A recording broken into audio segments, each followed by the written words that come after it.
অনেক দিন কোনো রিইউজ আইডিয়া তোমাদের সঙ্গে শেয়ার করা হয়নি। স্কুলে গেছিলাম, তো স্কুলে আর কি একটা দিদির বেশ কয়েকটা শাড়ি পুরনো হয়েছে, তো আমাকে জিজ্ঞেস করছিল যে এগুলো কী করবো বলতো, বালতি টালতিও রাখা হচ্ছে না। তো আমি বললাম ঠিক আছে দাও, দেখি আমি কোনো আইডিয়া বের করতে পারি কি না। তো তারপরে এই যে নিয়ে এসে দেখছি, আর এই যে পাড়গুলো আছে ভাবছি এইগুলো কেটে বাদ দিয়ে দেবো, কেন কি এটা একটু জড়ি আছে, সেগুলো একটু দেখে দেখে নিচ্ছি যে কোনটা কেমন আছে। তো এরপরে আমি একটা রিউজ আইডিয়া করব। তো আমি ওনাকে বললাম যে একটা নর্মালি একটা কাঁথা মতো করে নাও, কেন কি এটা দিয়ে স্টোলবো ওরকম টাইপের কিছু হবে না, বা আরও নানান রকম জিনিস, তো সেইভাবে করে নিই। এবার আমি তোমাদের সঙ্গে শেয়ার করছি।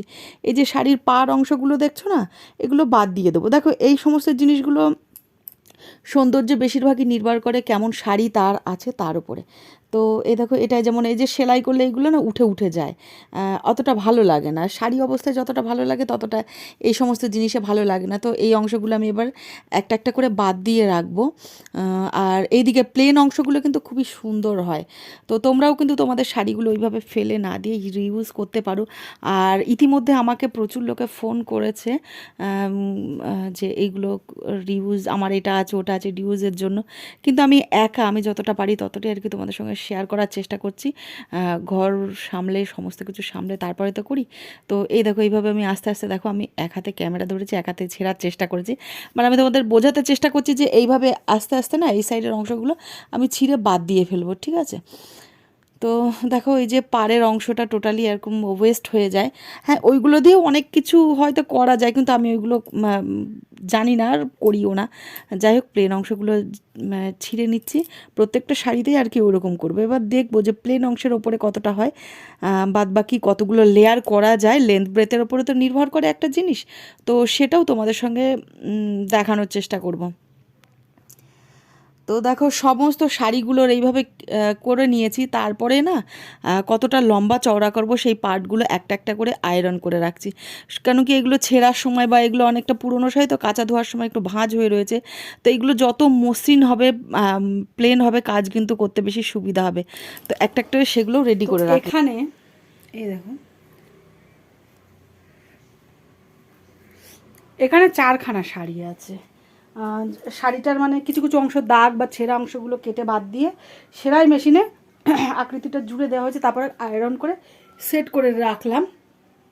অনেকটা টাইম লাগবে, তো আজকে আর এটা করব না, সম্ভবত সোমবার নাগাদ এটাকে জুড়তে পারি। তারপরে তো সেলাই করতে অনেকটা টাইম লাগবে, কেন করবো না, কেন কি বিকেলবেলায় না এই যে দেখতে পাচ্ছ এই সেলাইগুলো, এইগুলোতে আছে 11খানা সালোয়ার আছে, ঠিক আছে। এই কাজটা কমপ্লিট করে মোটামুটি আজকে তো 4খানা আজকে দিতে হবে। আর তারপরে তো শিবরাত্রি পড়েছে, তো কালকে জানি না বসতে পারবো কিনা, না পারাটাই আর কি স্বাভাবিক। তো ওই জন্য করতে পারবো না। আর রবিবারেও বাড়ি থাকে, কারণ কি পুরো বিছানাটা তো নিতে হবে এটাতে। যখন আমি একা থাকি তখনই বেশি সুবিধা হবে, হেল্পিং হ্যান্ড থাকলে হতো, বাট আমাকে একাই করতে হবে। তো পুরো বিছানাটা হলে নিজে নিজে সুবিধা মতো করতে পারবো। সঙ্গে থেকো, স্টেপ বাই স্টেপ দেখাবো। তো দেখো এইভাবে একটা একটা করে আমি লেয়ার এইভাবে বসিয়ে নিয়েছি, নিচে অলরেডি 4টে লেয়ার বসিয়েছি। তো যেগুলো জোড়া ছিল আমি মেশিনে জুড়ে নিয়েছি, হাতে করিনি। তারপরে এইভাবে বসিয়েছি। তারপরে সাইডে যেটুকু উঁচু নিচু বা এদিক ওদিক একটু হয়েছে, মানে বেরিয়ে গেছে কোনোটা, তখন সেলাই করার সময় সাইড থেকে কাঁচি দিয়ে কেটে দেবো। আর এই যে এই সাদাটা দেখছো, এটা একদম ওপরের অংশে বসবে, ঠিক আছে। তো এইগুলো বসিয়ে নিয়েছি, জুড়ে নিয়েছি। এরপরে বিকালের দিকে যেটা করলাম, তো এই যে অনেকগুলো অর্ডার এসছে হোলির জন্য, তো সেইগুলো আমি একটু এঁকে নিয়েছি, সেলাই করে নিয়েছি। এই কাজগুলো কমপ্লিট করতে হবে। তো এইগুলো করে নিয়ে হাত যখন যখন ফাঁকা পাবো তখন তখন এই কাঁথাটা সেলাই করবো আর তোমাদের সঙ্গে শেয়ার করব, ঠিক আছে। আর তোমাদের যদি কাউরের হয়, অবশ্যই বেহালার কাছাকাছি যদি কাউরের, তারা তোমরা যোগাযোগ করতে পারো, আগে থেকে যোগাযোগ করো ভাই। তো এখন চলছে পয়লা বৈশাখের জন্য কিছু বাঙালিয়ানা ড্রেস, মানুষের জন্যও চলছে, ঠাকুরের জন্যও চলছে। আগে আগে এসো, তাহলে করে দিতে সুবিধা হবে, ঠিক আছে। হরে কৃষ্ণ।